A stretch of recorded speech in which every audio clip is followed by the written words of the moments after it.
Dans cette vidéo, nous allons donc voir l'utilisation de votre calculatrice TI pour résoudre f de x égale à 0, soit pour un polynôme du second degré, soit pour un polynôme du troisième degré.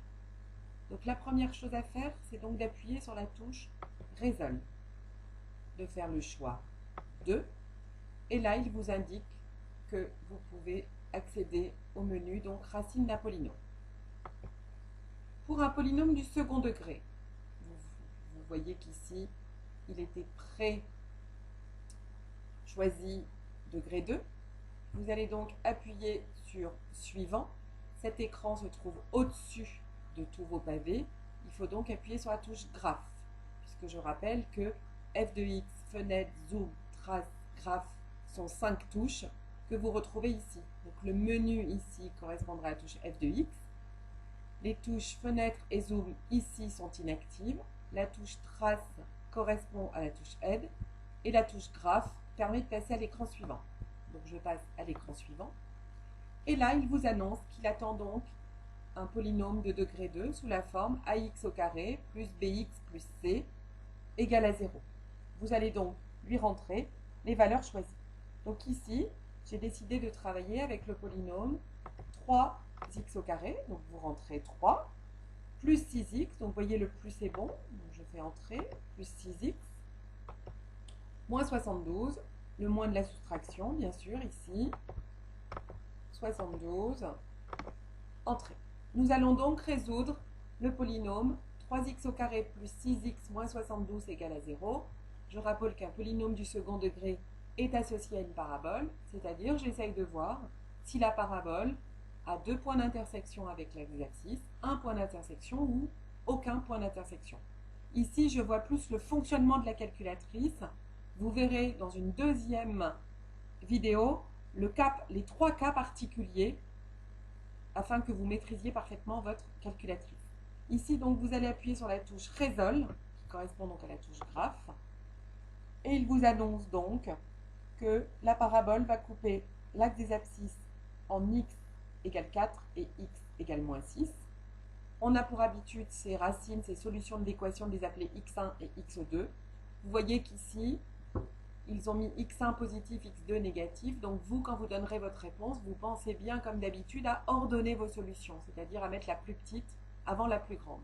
Donc vous direz que 3x au carré plus 6x moins 72 égale à 0 admet deux solutions, deux racines, qui sont x1 égale moins 6 et x2 égale 4. On va revenir au menu. On appuie sur la touche f de x. Je fais racine à polynôme. Et là, je vais voir maintenant pour un polynôme de degré 3. Donc avec votre curseur, vous vous mettez sur le 3.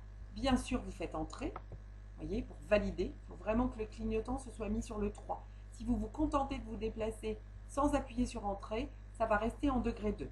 C'est souvent l'oubli que l'on fait. On appuie sur graphe pour passer à l'écran suivant.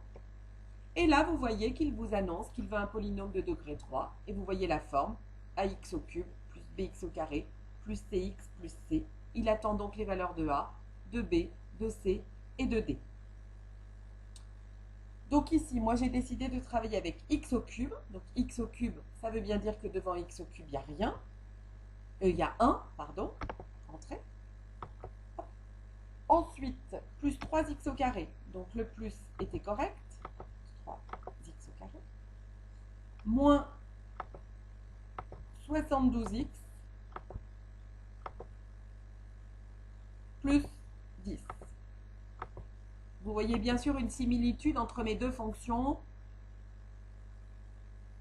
Vous verrez plus tard dans le programme pourquoi ces deux fonctions étaient liées.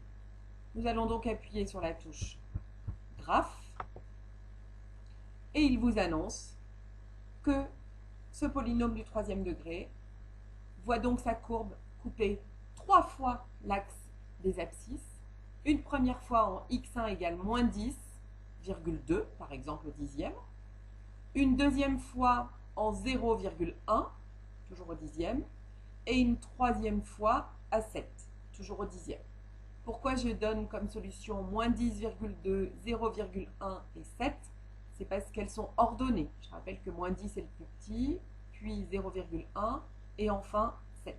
Ça veut donc dire que cette courbe coupera 3 fois l'axe des abscisses et ça vous sera utile notamment pour trouver le signe de cette expression.